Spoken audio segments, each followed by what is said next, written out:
காற்று இல்லாமல் சுவாசிக்கவே முடியாது. ஆனால் காற்றை நம்மால் உணர முடியும், காற்றை நம்மால் பார்க்க முடியாது. ஹல்லேலூயா. காற்றை நம்ம பார்க்க முடியாது என்பதால் காற்று இல்லாமல் நம்மால் சுவாசிக்க முடியும் என்று சொல்ல முடியுமா? சொல்லவே முடியாது. அப்படித்தானே?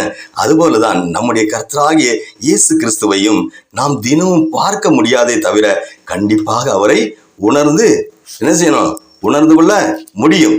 அவர் இல்லாமல் நம்மால் வாழ முடியவே முடியாது. ஹல்லேலூயா.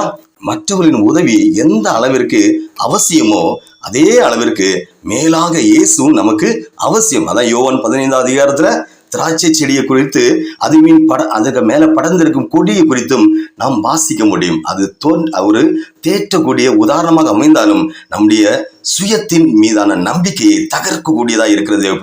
தேவப்பிள்ளை எனக்கு உதவி தேவை இல்லை என்ற நம்முடைய சுயத்தின் மீதான நம்பிக்கையை உடைக்கிறதா இருக்கிறது.